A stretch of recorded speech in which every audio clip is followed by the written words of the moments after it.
Hello friends, I am Salman and I welcome you to this video of maths all tricks. इस video में हम class 10th का chapter 4 quadratic equations की exercise 4.3 का question number 10 discuss करेंगे। तो friends बहुत ही ध्यान से समझिएगा क्योंकि बहुत ही ज्यादा इंपॉर्टेंट क्वेश्चन है ये। तो चलिए बिना टाइम वेस्ट करे शुरू करते हैं। तो देखिए क्वेश्चन नंबर 10 में हमें दे रखा है यहाँ पर an express train takes 1 hour less than a passenger train to travel 132 kilometre between Mysore and Bangalore. तो देखिए दो ट्रेन के बारे में यहाँ पर बात हो रही है, एक एक्सप्रेस ट्रेन है और दूसरी पैसेंजर ट्रेन है।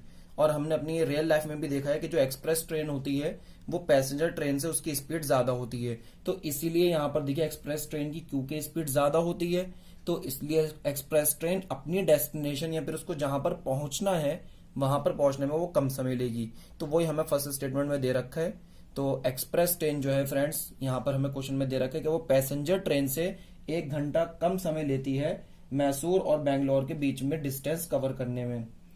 और ब्रैकेट में हमें दे रखा है without taking into consideration the time they stop at intermediate stations. तो यहाँ पर ये कह रहे हैं बीच में वो जिन स्टेशन पर रुकेंगे उस स्टेशन पर रुकने का जो टाइम है वो यहाँ पे नेग्लेक्ट करा जा रहा है। तो हमें उससे मतलब नहीं है कि बीच में स्टेशन पे रुकेगी। ठीक है फ्रेंड्स, आगे है if the average speed of the express train is 11 kilometre per our more than that of the passenger train. तो देखिए एवरेज स्पीड हमें दे रखी है एक्सप्रेस ट्रेन की कितनी है, वो पैसेंजर ट्रेन से 11 किलोमीटर पर आवर ज्यादा है। मतलब जो भी पैसेंजर ट्रेन की स्पीड होगी उससे 11 किलोमीटर प्रति घंटे की रफ्तार से एवरेज स्पीड चलेगी।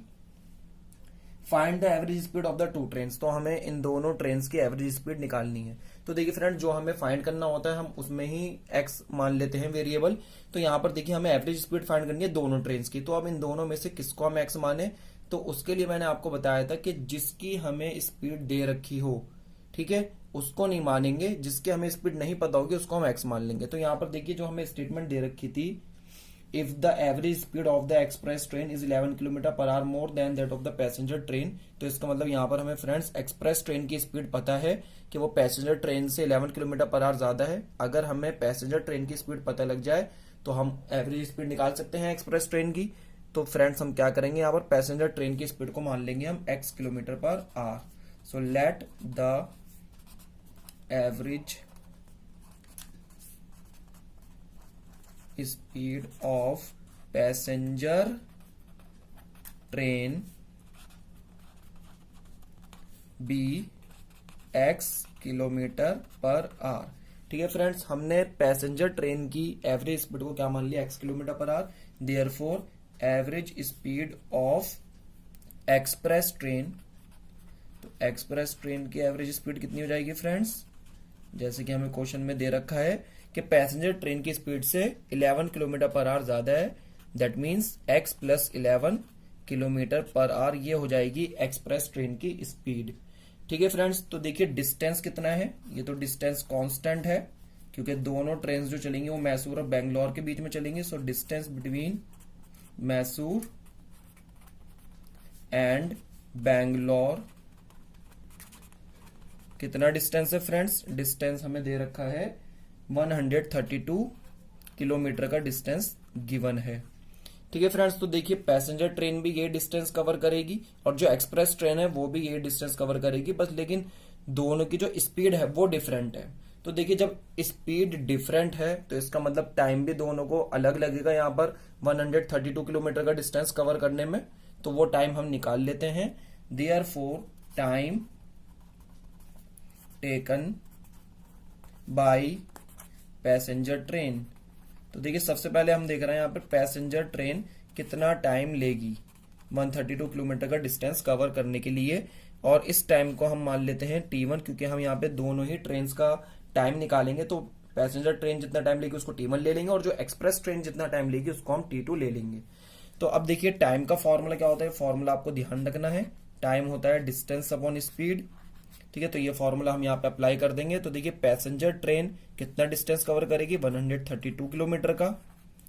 ठीक है फ्रेंड्स, और स्पीड कितनी है पैसेंजर ट्रेन की x, तो इसलिए 132 अपॉन x आर टाइम लगेगा पैसेंजर ट्रेन को 132 किलोमीटर का डिस्टेंस कवर करने में।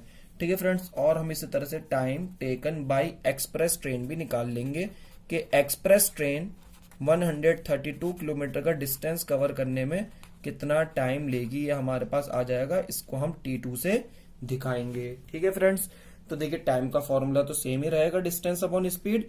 एक्सप्रेस ट्रेन के लिए कितना डिस्टेंस है, 132 किलोमीटर का ही डिस्टेंस है, लेकिन एक्सप्रेस ट्रेन का जो टाइम है फ्रेंड्स वो है x+11। सो x+11 आ जाएगा यहाँ पर। ये इतना टाइम लगेगा एक्सप्रेस ट्रेन को 132 किलोमीटर का डिस्टेंस कवर करने में। तो देखिए फ्रेंड्स, हमारे पास दोनों का टाइम आ गया है, और अब आप क्वेश्चन के अंदर जो फर्स्ट स्टेटमेंट है उसका यूज करके अब हम इक्वेशन बना सकते हैं। तो क्वेश्चन की फर्स्ट स्टेटमेंट मैं फिर से रीड कर रहा हूं एक बार। फर्स्ट स्टेटमेंट में हमें दे रखा है, an express train takes 1 hour less than a passenger train to travel 132 kilometre. तो इसका मतलब फ्रेंड्स, एक्सप्रेस ट्रेन का जो टाइम लगेगा वो पैसेंजर ट्रेन से 1 घंटा कम लगेगा। ठीक है, तो देखिए एक्सप्रेस ट्रेन को टाइम कितना लगा था फ्रेंड्स, t2 टाइम हमने माना था। जो पैसेंजर ट्रेन को टाइम लग रहा है t1 का, उससे 1 आवर कम है। ठीक है फ्रेंड्स, क्योंकि एक्सप्रेस ट्रेन की स्पीड ज्यादा है, और स्पीड ज्यादा है तो टाइम एक्सप्रेस ट्रेन को कम लगेगा, और वो कितना दे रखा है हमें, 1 घंटा कम दे रखा है। ये टाइम है एक्सप्रेस ट्रेन का, जो कि पैसेंजर ट्रेन के टाइम से 1 घंटा कम है। आइयो फ्रेंड्स, ये आपके समझ में आया होगा। अब हम यहाँ पे क्या करेंगे, देखिए t2 की जगह ये लिख देंगे 132 अपॉन में x+11। t1 की जगह क्या लिखेंगे फ्रेंड्स, 132 अपॉन x -1। तो ये हमारी इक्वेशन बन जाएगी। अब हमें इस इक्वेशन को सॉल्व करना है, और सॉल्व करके इस x की वैल्यू निकालनी है। तो चलिए सॉल्व कर लेते हैं फ्रेंड्स। सॉल्व करने के लिए मैंने आपको बताया था, अगर आप मेरी सारी वीडियोस देखते हुए आ रहे हैं तो अब आपको ये बहुत ही अच्छे से सॉल्व करना आ गया होगा फ्रेंड्स। ठीक है, लेकिन जो मेरे न्यू व्यूवर्स हैं उनके लिए मैं यहाँ पर अगेन फिर से सॉल्व कर देता हूँ। तो यहाँ पे देखिए डिनोमिनेटर में हमारे पास जो भी नंबर्स होते हैं, सबसे पहले हम पूरी इक्वेशन को उसी से डिवाइड कर देते हैं। ठीक है, तो x+11 से पूरी इक्वेशन को डिवाइड कर रहा हूँ। पूरी इक्वेशन को डिवाइड करने का मतलब ये है फ्रेंड्स कि ये वाली टर्म और ये थर्ड टर्म भी इससे मल्टीप्लाई हो जाएंगे। तो देखिए x+11 जब यहाँ पर आएगा तो x+11 से x+11 कैंसिल होगा, x ही बचेगा यहाँ पर बस। तो ये कितना हो जाएगा फ्रेंड्स, 132x हो जाएगा। इज इक्वल टू, देखिए यहाँ पर भी आएगा ये, तो x से x कैंसिल होगा बस, और x+11 इस 132 से मल्टीप्लाई हो जाएगा। ठीक है फ्रेंड्स, आई होप ये आपके समझ में आ रहा होगा।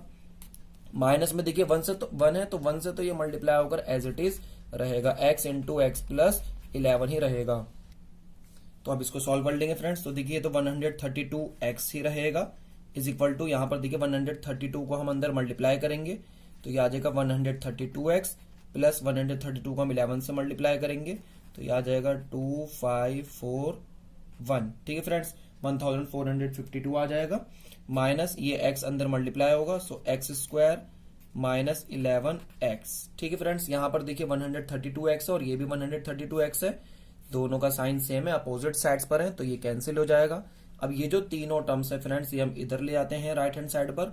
तो देखिए इक्वेशन क्या बन जाएगी, पहले x² ले आते हैं तो x² इधर आकर प्लस का हो जाएगा, फिर 11x ले आते हैं तो ये 11x प्लस का हो जाएगा, और फिर 1452 भी इधर ले आएंगे, इज इक्वल टू 0। तो ये हमारे पास देखिए क्वाड्रेटिक इक्वेशन बन गई। अब आप इस इक्वेशन को किसी भी मेथड से सॉल्व कर सकते हैं। तो यहाँ पर फ्रेंड्स मैं इसको फैक्टराइजेशन मेथड से सॉल्व करूंगा, आप किसी भी मेथड से कर सकते हैं।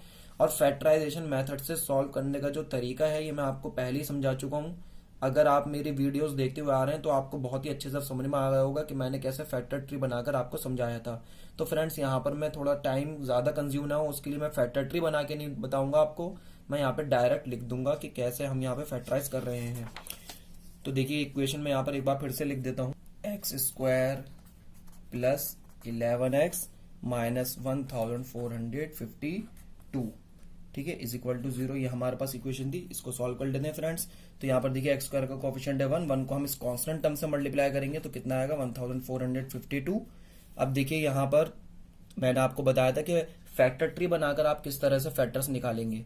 तो फैक्टर ट्री बना के फ्रेंड्स अब आप ट्राई करेंगे फैक्टर्स निकालने के लिए। यहाँ पर मुझे क्योंकि पता है तो मैं यहाँ पर डायरेक्ट लिख देता हूँ आपके सामने। 44 और 33 को जब आप मल्टीप्लाई करेंगे तो आपको ये नंबर मिल जाएगा फ्रेंड्स।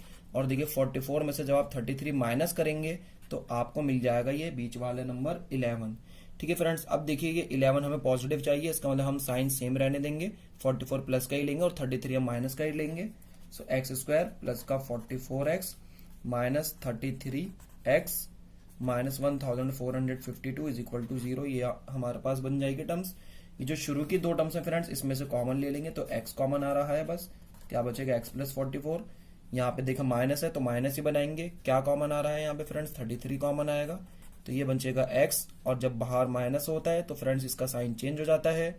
और अभी हमने देखा कि 44 और 33 को मल्टीप्लाई करके 1452 आता है, तो इसलिए फ्रेंड्स इसमें से जब 33 कॉमन आएगा तो क्या बचेगा 44 इज इक्वल टू 0। ये दोनों ब्रैकेट सेम आने चाहिए और हमारे सेम ही आए हैं, तो इसका मतलब हमने यहाँ पे फैक्टराइज सही करा होगा। ठीक है फ्रेंड्स, तो अब हमें देखिए x की वैल्यू निकालनी है, तो हम यहाँ पे दो कॉलम बना लेते हैं। एक जगह हम पहला ब्रैकेट जो होता है उसको 0 के इक्वल लिखते हैं और दूसरे कॉलम में हम दूसरा ब्रैकेट 0 के इक्वल लिख देते हैं। तो यहाँ से देखिए x की वैल्यू क्या आएगी, माइनस का 44, और यहाँ से x की वैल्यू क्या आ रही है फ्रेंड्स, 33। ठीक है फ्रेंड्स, और देखिए अब यहाँ पर मैंने आपको बताया था हमेशा x की दो वैल्यूज आपको मिलेंगी। इसमें आप सोचेंगे जो आपने x माना था उसको देखकर आप सोचेंगे कि x की कौन सी वैल्यू नेग्लेक्ट होगी अगर हो रही है तो देखिए x हमने माना था average speed of passenger train, तो पैसेंजर ट्रेन की एवरेज स्पीड है x, तो एवरेज स्पीड जो होती है फ्रेंड्स वो कभी भी नेगेटिव नहीं हो सकती, तो इसका मतलब ये जो वैल्यू हमारे पास आई है ये गलत है, सिर्फ x की एक ही वैल्यू होगी, दैट इज 33।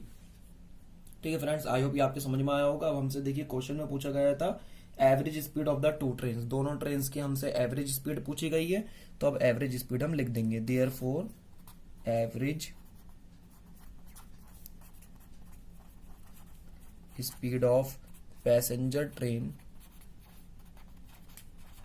पैसेंजर ट्रेन की एवरेज स्पीड कितनी हो जाएगी फ्रेंड्स, पैसेंजर ट्रेन की एवरेज स्पीड हमने x मानी है, तो ये आ गई हमारे पास 33 किलोमीटर पर आवर। ठीक है friends, and average speed of express train, express train की एवरेज स्पीड कितनी हो जाएगी, एक्सप्रेस ट्रेन की एवरेज स्पीड हमें जैसे क्वेश्चन में दे रखा था कि वो पैसेंजर ट्रेन से 11 किलोमीटर पर आवर ज्यादा है, मतलब ये होगी एक्सप्रेस ट्रेन की एवरेज स्पीड। तो x कितना है फ्रेंड्स, 33 प्लस 11, इसको सॉल्व करके कितना आ जाएगा 44 किलोमीटर पर आवर। ठीक है फ्रेंड्स, आई होप ये क्वेश्चन आपके बहुत अच्छे से समझ में आया होगा। अगर कोई भी इस क्वेश्चन में डाउट है तो आप मुझसे कमेंट करके जरूर पूछिएगा। नेक्स्ट वीडियो में मिलेंगे अब हम फ्रेंड्स, जब तक के लिए bye friends, thank you so much for watching this video.